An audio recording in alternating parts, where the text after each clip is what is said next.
cares? Okay. We don't care about this podcast anymore. All right. Okay. Well, we're back. Here we are, guys. Well. I think we're doing a really good job at the start of this, by making jokes and cracking jokes. I think one could say those things pertain to embracing the journey. What about you, Oh, Molly? yes. Yeah, so you just slip right into that, Slim Jim. Like it was Slim Jim? Guys, I'm sorry. This is... Here we are. That's what you should name the episode. Slip right into a Slim Jim. And no reference to it the whole episode. Except for right now. Except for right now. You don't know. So, yeah, this episode, actually, Alyssa posted on her Instagram story like a couple weeks back, and it was a post. What did it say? Like, are you a... Well, it should be the title. Yes. Which is, I mean... It's right in front of my face. Or it's the Slim Jim title. You tell us. You're in the future right now. Are you willing to enjoy yourself along the way? Yes. Yeah, and it's very like...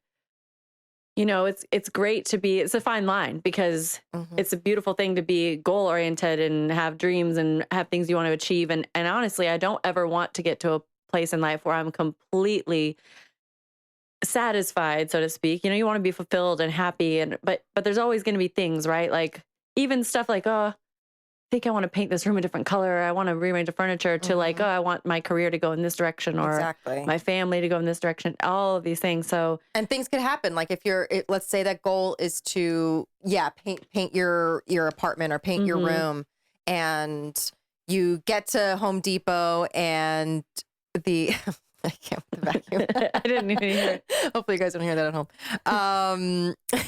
Maybe your goal is to make a podcast and then then someone's vacuuming in the background. You got to laugh at things like that because it's part of the journey, right? If you spill paint in the middle of painting your room, you got to like laugh at that, and we'll kind of go into specifically what that falls under when it comes to embracing the journey. But I think it's, if you're able to embrace and enjoy the ups and downs of everything, things will dramatically improve in your life. Yeah. There was this amazing thing. Oh my God. How many times have we referenced TikTok today? I know. But anyway, I saw this TikTok, shocker, of this guy. Oh, you know what it is? It was an actor who was in like the Actors Round Table. You can probably look it up from this past award season.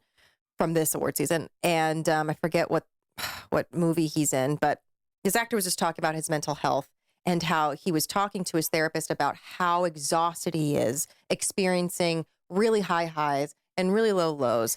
And you know what I'm talking about? I loved that. Yes. Okay. Yeah. Okay.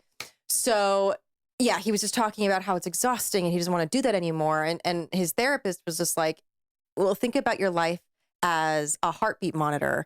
It goes up and down and up and down. But if it doesn't do all of those things, you're flatlining. You don't feel anything. You're dead. You're dead. And I can't relate to that. I mean, I can. I mean, I can't. I can't relate to that. I can't relate to that enough. Yeah. Because, and we've talked about this in varying degrees before, but when I was working at the restaurant, that's where I was. Same. I was there. Yeah. And post-pandemic, post-restaurant life, where I'm actually creating and building the life that I want, there are those high highs and those low lows. And I'm like, I even just told Ryan yesterday, I was just like, I literally said that out loud. Then I remembered that interview. I was just like, I'm so exhausted with these high highs and low lows. Of course, have a therapist if it's, right. if it really is exhausting, because you should also process all of these things. And it is there's exhausting. no stigma in medication too. Yeah. But outside of those things, you have to build the tools to accept those things, embrace those things and enjoy those things. You want those high highs. You want it. It's what gives life dimension. Exactly. And like oftentimes I think about this, like when we're watching a movie, like a dramatic, beautiful like movie, and then say it's at this like peak moment and somebody is either they're dying and they're remembering their whole life, or something like climactic is happening and they're doing a montage of somebody's life or all these memories. And, in a movie, when you're watching it of somebody else's life and there's music to it and it's in these beautiful vignettes, it's it's beautiful, and you watch it, and the feeling you get when you watch those movies, those parts in a movie, is this like your heart swells and you get this like, appreciation for life because you're watching someone else's life like in images and little montage vignettes with beautiful music, and you're reflective and you're thinking about your own life. And I think about, we can tap into that in movies and we see it like that. But the moments that they show in those montages, they're insignificant. It's like, somebody's like, throwing a fishing line out with their kid on the pond, or they're laughing over coffee, or then they cut to someone like walking down the street and just like stopping for a kiss, or it's really small moments that are just like but when they're played in mass all together as a like somebody looking back on their life, those are the moments. It's not these like, this is me graduating, and this is me in front of the Eiffel Tower, and this is me getting married, accepting an award. Yeah. It's like literally like you just like laying in bed with your partner one night talking and laughing, and then it's you and your kids, or you. And I think about this because I'm like, that is life, right? Yes. So when we watch a movie, we accept it as like, wow, all these beautiful little things. That's what life is all about. And we watch the movie, we cry, and everything's great. And then we go back to our lives and we're not appreciating those moments. Right. And it's like, I think about the fact that like even something small is like, before we recorded this episode, I came over early and Ryan made brunch, and we just sat and had brunch, and I'm like, how lucky am I that I'm at a place, I'm physically healthy, I'm capable to get up. I have a schedule that allow all the little things that like I can just be like, yeah, I'll come over. And I come over and we just laugh and tell stories and have brunch and then jump on the podcast. And it's like insignificant, but it's really not. Yeah. And 100%. that is life happening. And I think about that even when I'm like at home and I'm just doing laundry and I'm like, oh, I just want to get the laundry over with. And then I'm like, this is happening. Yeah. Like, this is life. I mean, this is a really good transition into our first kind of, because we have like 5 ideas of how to do this, things that we put into practice and things that we tried and attempt to put into practice because we believe in this so much. And the first thing is appreciating the little things. That's exactly what, and that was, so the way I put it is like romanticizing your own life. Cause I do that. I've always been like that about my own life. Like nobody's, I could be completely by myself. No one's around, but I'm like, I feel like sitting in the bath with lipstick on and a wine glass and all my jewelry on for literally no reason. Just I want to create this moment in my own life for myself. Yeah. And it's not even about, and I said that it's specific. It's something I do like to do. And it's like, why not? Sometimes when I'm cleaning and I'll be doing laundry at the same time, I'll be like walking around. I've like underwear on and I'm like, I'm just going to put on some heels and I'm doing ridiculous shit. Yes. But it's like, this is a moment. This is my life. So like, I'm going to make one of these moments happen for myself. I love the juxtaposition because I have similar thing that I do, but I do it when like I just get like progressively more cozy. Yeah. Yes. You get progressively more chic. I get cozy when it comes to romanticizing. So I will put on every candle known to man. Yes. I will put on fucking socks, the widest sweatpants, so I don't even fucking feel it on my waist. Yes. So I can just like eat and not like floating. Yeah, yes. Exactly. Oh, I definitely tap into that too. Thick sweaters, a blanket, a cardigan. What else? Yeah, I will get myself so ready. I have fucking crystals laid out. Like I said, candles. I'll have like aesthetically pleasing coffee mug ready to go with my coffee roaring and coffee candle. I will have lo-fi fucking jazz and like chill music playing. I will have like projected rain sounds. Yes. These are just little rewards for getting through the mundane little things that we're talking about. And you deserve it. And they're going to help you enjoy the process. Yeah. Like we create our lives. So it's like when I come, why is it that we have to wait till we go to nice restaurants or nice resorts to walk in somewhere that's beautifully lit and makes you feel like you have your own home. Like, why can't you turn it into that? I do the same thing with candles. But yeah, I definitely like to, I'll put on like lingerie and heels and be like, yep. I'm just going to like do the dishes. You look or hotter like and I look like a mole person when it comes to rewarding ourselves. A mole person. You make a pretty hot mole person, I'm just gonna say. But also that that when I am like emotionally I mean, that's a direction I go too. Like it really is like going with your mood and not just thinking like I have to exist in this place in my own head or in my spirit right now. Like I can make my surroundings feel how I want to feel. Mhm. If I'm a little sick or I'm feeling like kind of sad about something, that is so comforting. Like, oh, the squishiest robe, like the biggest, like, yeah, like, Yeah. but you have to make those moments happen for yourself. Oh, 100%. And the next one is also extremely important, and it's embracing change. Yes. I Yeah. mean, For this one, I thought of relationships changing and evolving through your oh, life, like yeah, yeah. friendships, obviously dating, but I was thinking more friendships because they're more like they ebb and flow a lot more. Oh, yeah. And so I it can be really hard, like when you feel like something's fading or it feels like a loss, and it is in a lot of ways. Something's ending. It's an ending or it's a loss, Mhm. but also embracing the change and acknowledging it for like, okay, well, what is this? One thing this does is hold a mirror up to my own evolution. Like there's a reason why this relationship isn't what it always was. I mean, there's two people involved, we're both changing. So how have I changed?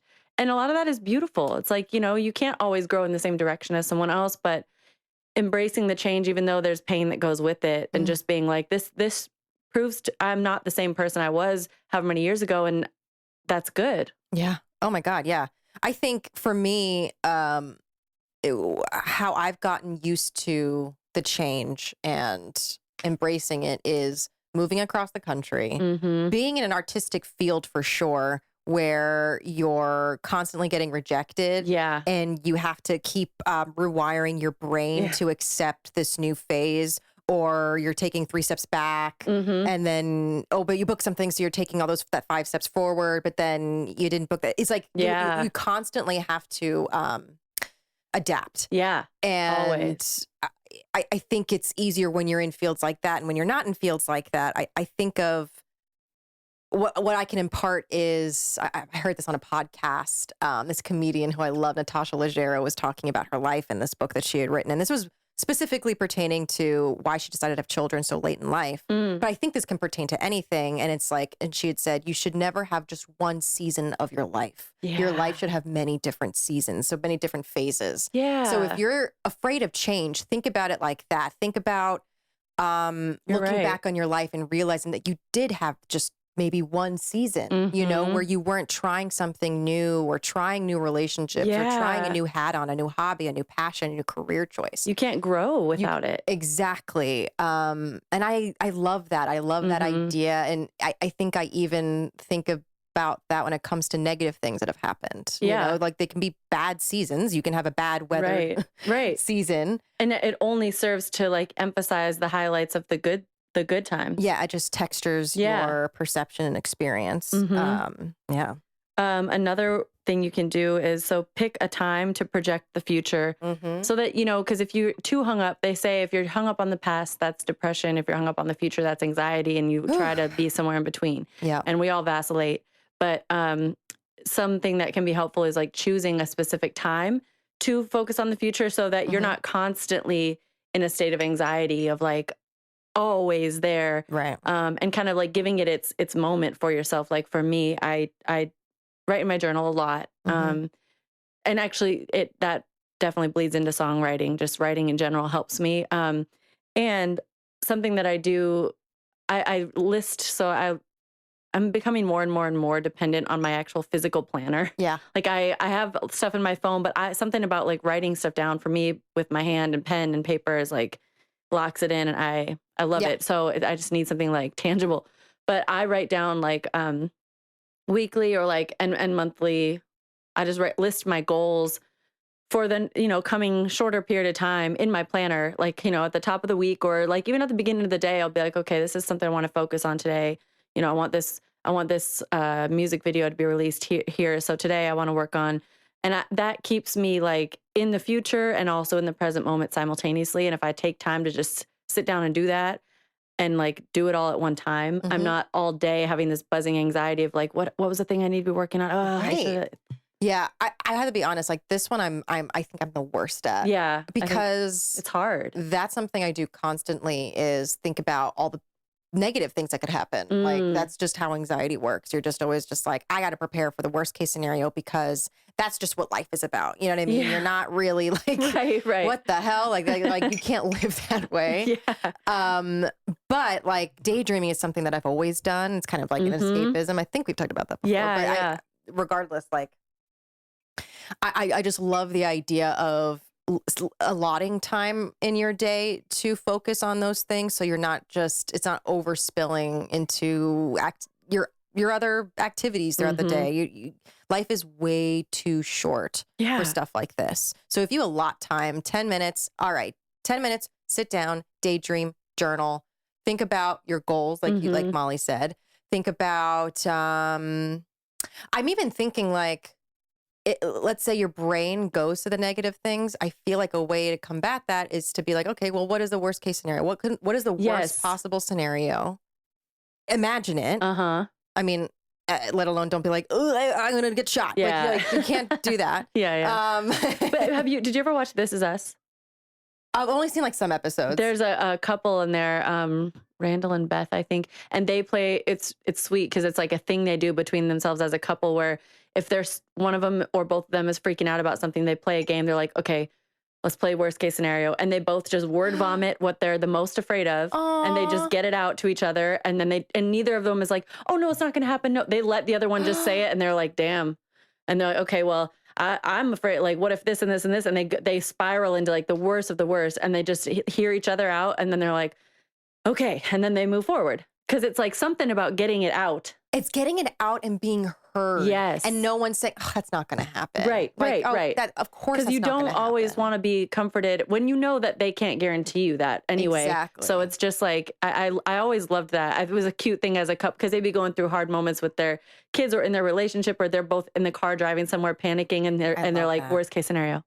I love that. Okay, Yeah. that's a good idea. See, Yeah. that's what I have to try. I think it's just, oh man, that's such a good idea. I know. I want to do that. Because it is. It's about letting it go, being heard, and then you can laugh at it Yeah. afterwards. It's so good. Exactly. Another one that we've talked about before and we're passionate about is letting go of perfectionism. Yes. That one for me with my music, that is like it's this constant battle of like it's basically for me it's like releasing songs when versus constantly tweaking them and fixing this and changing that because that game never ends. Like I could be doing that forever and never put anything out because but I think I want to fix this harmony line and then time goes by and these songs could have been out and then your next version your next iteration of yourself as an artist could have been out 4 times over by then. 100%. I agree. Yeah. And with your writing music, I'm writing this show and it's so much about if when you're sitting down, I mean, like we talked about this before, but when you're sitting down and you just don't have anything to say, Yeah. it's just like, you just feel like so inadequate. You feel like imposter syndrome. Like, why am I doing this? Like I should be just overflowing with creativity and words and like all of these ideas, but you're not. And that's so okay because that's how I guarantee you every single artist, no matter who you look up to, no matter what artists are in your inner circle, they're all sitting there at some point of the day in their life, their week, wherever, whenever, and they can't think of anything to create. Yeah. That's fine. And that's kind of fun because you're giving yourself permission to suck. Yeah, it's and like you a should free suck. pass. Exactly. And you can't make anything good unless you have something to work with. So just like write that shitty first draft of whatever, or let's say you're an actor and you're doing a self tape. Just do a really bad first take, or try to think of like a non-artistic. Yeah, and even just like example. I don't know, even stuff as simple as like trying to find the right outfit for an event. Oh, it's like, yeah. It's like, I mean, too, that you can overanalyze it. You got to pick the perfect, just start putting shit on. And then you'll be like, oh, no, this feels okay. And then you'll get there, but you have to start. Yeah. Cause you'll feel it. Yeah. And you can work from there. Yeah. Okay. So framework, looking at the positives. Looking at the positives to every negative.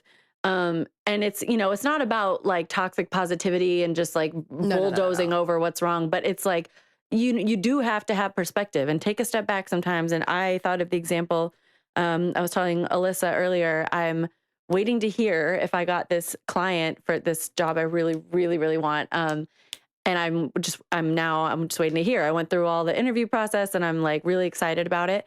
But I'm just like, okay, so my hopes are up. Like that ship has sailed. But I do know, like, what I do know is like, even if I don't get this, what it did was validate the fact that I'm actually qualified for a role like this that I really, really want, and from a client that I actually love. So it's like, even if it's not this, it showed me like, no, you're actually up in this. This is like where you can operate. Like there are, Mhm. brands like this that you love, that resonate, that want to work with you and want to give you this like high level role. So if I don't get this one, which I really hope I do, Yeah. then, it's just like, well, I'm qualified. They see it in me. They actually, Mhm. so that's a positive, even if it's a negative. Oh, 100%. But you have to like twist your mind to get there. But I think it's worth getting there. I know it's like framework that I believe in so much. Oh my God. I've had this idea of something Mhm. that's helped me. Shocker, TikTok gave me this example or suggestion. This girl was like, I forget, I don't know if it was a therapist that told her or she had just heard it somewhere that if you're dancing through something, it can never be that bad. Ah, I like So that. I've been having a lot of turbulence fear, like fear of turbulence, like in flying. Hmm. And I kid you not, when I've been flying a lot in the past month, I've literally just been through the turbulence, like a Does it help? Like yeah, you yeah, feel, a little yeah, bit. I yeah. like it's bad, so but it does help for I like the like that. little bumps. I'm Yeah. just like, and Yeah. and you make yourself laugh while doing it, and I think Right. you're just tricking. This is just all about hacking and It's tricking your mental. brain, Hmm. 100%. I love that. But it's like there's hacking your brain, but there's also, I don't know. I feel like life has a natural balance to things. So Yeah. when there is a negative that happens, positive Yes. things kind of balance it out. That's it's just how life No, works. And you're I don't want to be like woo woo about it. no. I believe that. I just had a conversation Yeah. with somebody and we were talking about this because he's currently like experiencing some really like incredibly exciting things career wise, and then dealing with like some really heavy grief family wise that's happening at the same time. And it's like, I was just saying to him, I'm like, I think it's honestly like a law of nature that we're never allowed the luxury of dealing with one emotion at a time. But I Yes. don't even know if that would be, it feels like it would be a luxury because we're never granted it. But also I think it's a gift that we always have the balance, because that's the human experience. This is Mhm. what life is. But like anytime I can remember really exciting things happening to me, I like the peak moments, like a handful of things in life that I'm like, I remember being so happy right here. If I really, really look back, I'm like, that was also happening. I was also actually like going through Oh, this really hard breakup, or, oh, I was also actually devastated at having to like move, or there's always something oh my else. God. I can even remember for a specific example. I remember feeling so overjoyed. This is like maybe early summer, spring of the fucking pandemic. This is like 2020. I remember Yes. being like, I'm not working. I have all of this free time to start something. And even if that starting something is just connecting with friends who are across the country Yeah. and rewatching a show from the 90s from afar, like via Yeah. FaceTime. And I'm like playing video games and I'm painting and I'm like doing all of these things I never got to do before. And I'm slowing down. That's But what it that was is. juxtaposed with insane anxiety about the Oh world. yeah. With And like the guilt for yeah, like yeah. feeling that in your personal life when everything else is so Mhm. tumultuous and fucked up. Yeah. Yeah. And that's all about romanticizing things too. Yes, That it like kind of is. goes hand in hand with that one because Yep. it's all about, I don't know, like that is framework. You know what I mean? Mhm. It is taking all of those positives and really, I don't know, really learning from it, really growing from it. Yeah. Because you just have to pay attention to your growth. I think that's the thing too. That's Like it's people don't call slowing it. down what you Yes. said. Yeah. It really is like literally slowing down. Like the other day I was doing laundry and I hate putting sheets back on the bed. I just Oh like, my it's God. so annoying. And so I was like, and I'm just kind of like, I'm kind of like, ugh, I have to, have to, and whatever. I could think like that and it'll be over in 5 minutes. And I just had this moment where I was like, this is what, I don't know how to say that. This is going to maybe sound stupid, but I remember just being like, this is happening right now. Like, this is what is happening in your life right now. So you have just be here, like just do it, Yeah. and like slow down and stuff. Like, I don't want to. I just want to get back to. Bitch, it's gonna be over in 5 minutes. Like you're Yeah. putting sheets on the bed, ma'am. Like Just relax. do it in lingerie and heels. Yeah, seriously, it solves everything. Yeah, that's Well, it. I hope we helped you today. I know it Yeah. helps us. We love talking about things like this because this is literally what SOS is about. And these episode topics are always really popular. I feel like it Yeah. resonates with you guys too. Yeah, because we are always on this journey Yeah. of perfecting things or not perfecting things, not perfecting things. The opposite Yeah. of perfecting things, enjoying Fucking things up. fucking things up, and laughing about it and dancing through it. Yeah, exactly. So follow us, please, on Instagram at the SOS Pod. Subscribe to us on YouTube, SOS with Molly and Alyssa, and we're also on, Patreon. Patreon. Oh yes, and oh my God, Google Podcasts, Spotify, Everywhere. everything, everywhere. Come be our OnlyFans. patron. Just kidding. We're not. Rate and review us soon. Who knows? Rate and review us. It helps us reach more people. And yeah, we love it. Yes, I'm Molly Cottrell. I'm Melissa Rosano. Here's to turning meltdown Into magic. Watch like Brian does not put music on this, and we're just like.